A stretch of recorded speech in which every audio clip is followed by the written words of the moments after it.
मैंने आपसे पहले ही कहा कि मूर्ख होने में फायदा बहुत है, क्योंकि मूर्खों को कंफ्यूजन कभी नहीं होता है। जो जितना बड़ा मूर्ख उतना बड़ा क्लियर हर चीज में। तो मूर्खता और स्पष्टता में बड़ा गहरा संबंध है। और थोड़ा बहुत मूर्ख होने का फायदा भी है, बहुत समझदार होना ठीक भी नहीं है। आपको हर चीज में कंफ्यूजन हो तो जिएंगे कैसे भाई? थोड़ी क्लैरिटी होनी चाहिए। जैसे राष्ट्र का मामला है, आपने खर्चे का राष्ट्र के बारे में कोई बात नहीं होगी, राष्ट्र प्रेम से बड़ा कोई मूल्य नहीं है, बात खत्म। क्लैरिटी है ना भाई? सारी बात ठीक है, हिंदुस्तान पाकिस्तान सब ठीक है, किंतु हिंदू हिंदू होता है, बस। ये जो क्लैरिटी है, इसका अपना सुख है। तो जिस जिस बिंदु पर आपकी एटीट्यूड स्पष्ट है, उस बिंदु पर आपकी क्लैरिटी है। आपको तथ्य विचार बहुत प्रभावित नहीं करते, और ये फायदा आपको सामान्य जीवन में आपका कॉग्निशन का एस्पेक्ट थोड़ा सा सेफ रहता है, सूटेबल रहता है। अंतिम बात है shortcuts. Shortcuts for decision making, निर्णय की प्रक्रिया में आसानी या छोटे रास्ते, डिसीजन मेकिंग। ये बेसिकली क्या लिखा हुआ है? ये वाला, ये लिखा हुआ है सिंधु घाटी की लिपि में, अंडरस्टैंडिंग,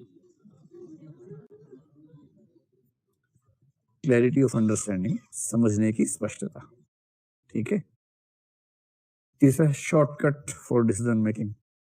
और शॉर्टकट फॉर डिसीजन मेकिंग दरअसल यही चीज होती है, ह्यूरिस्टिक थिंकिंग प्रोसेस या ह्यूरिस्टिक प्रोसेसिंग, यही चीज है। जिसके पास शॉर्टकट्स हैं उसका जीवन आसान है, और एटीट्यूड्स क्या करते हैं? शॉर्टकट्स दे देते हैं। जैसे मान लीजिए किसी को ये पता है कि भाई मुसलमान लोग जो है ना अच्छे नहीं होते हैं, या इसका रिवर्स, किसी को ये पता है कि हिंदू लोग जो है ना अच्छे नहीं होते हैं, मुसलमान है, उसको ऐसा लगता है। ये धारणा कितनी भी गलत हो, इससे इसकी एनर्जी बहुत सारी बच जाएगी। कि आप कॉलेज में पढ़ रहे थे, कोई व्यक्ति पसंद आया, आपने उससे पूछा भाई तुम्हारा नाम क्या है, उसने कहा तौसीफ अहमद, आपने कहा चलो फिर बाय बाय। एकदम क्लैरिटी है कि जैसे ही नाम मुसलमान का है, उससे आगे बात बढ़ानी ही नहीं, कितना ही अच्छा हो। So clear. और शबाना ने पूछा किसी से तुम्हारा नाम क्या है, उसने कहा पंडित संजीव शर्मा। चलो शर्मा मत, आगे जाओ, बात नहीं होगी, निकाह नहीं हो सकता आपका हमारा, क्योंकि उसको क्लैरिटी है कि मुसलमान से ही निकाह करेंगे, हिंदू से नहीं करेंगे। तो अच्छा हो चाहे बुरा हो, किंतु क्या होता है? शॉर्टकट्स डिसीजन मेकिंग है। फैसला हो गया तुरंत, वरना 6 महीने घिसटते उसके बाद फैसला करते, तुरंत फैसला हो गया। और शॉर्टकट्स होते कौन से हैं? जैसे किसी का एटीट्यूड है, अपने पेरेंट्स के प्रति बहुत लगाव है, कि मेरी मम्मी कहती थी, मेरे नाना जी कहते थे, है ये कहानी बिल्कुल सच्ची, मेरे नाना कहते थे। सुने वाला गीत आपने? एक बहुत प्रसिद्ध गीत हुआ एक जमाने में, शशि कपूर उसमें घोड़े पर बैठे नायिका को लेके चल रहे हैं पैदल। एक था गुल और एक थी बुलबुल, दोनों चमन में रहते थे, है ये कहानी बिल्कुल सच्ची, कहानी नहीं है ये कहानी बिल्कुल सच्ची, मेरे नाना कहते थे। नाना कहते थे, नाना ने कहा तो वो तो सच्ची है ही ना भाई, फिर कैसे झूठी हो गई? तो क्योंकि मेरे नाना कहते थे, इसलिए है ये कहानी बिल्कुल सच्ची।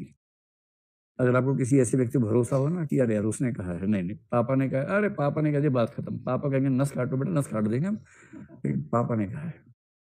इससे क्या होगा? शॉर्टकट मिलेगा, और आपका कॉग्निटिव बेनिफिट सिर्फ इतना है, अनावश्यक सूचनाओं पर ध्यान नहीं जाता है, फैसले जल्दी होते हैं, दिमाग में कंफ्यूजन नहीं होता है। और आम आदमी को इतना ही चाहिए। जो ज्ञानी महात्मा लोग होते हैं ना, उनकी बात अलग है। आम आदमी को इतना ही चाहिए कि दिमाग में कंफ्यूजन ना हो, सीधे सीधे बातें पता हो। भगवान जी हैं, बात खत्म। हाँ है भगवान जी। कौन भगवान जी? हनुमान जी भगवान जी। हाँ ठीक है, फाइनल है, हनुमान जी भगवान जी है। उनसे ये नहीं पूछना कि फिर राम जी क्या हैं, अरे यार इतना मत पूछो, राम जी भी भगवान जी हैं। अच्छा फिर दोनों में संबंध क्या? दो भगवान हो गए तो? अरे यार छोड़ो ना ये सब बात, ये भगवान लोग आपस में देख लेंगे।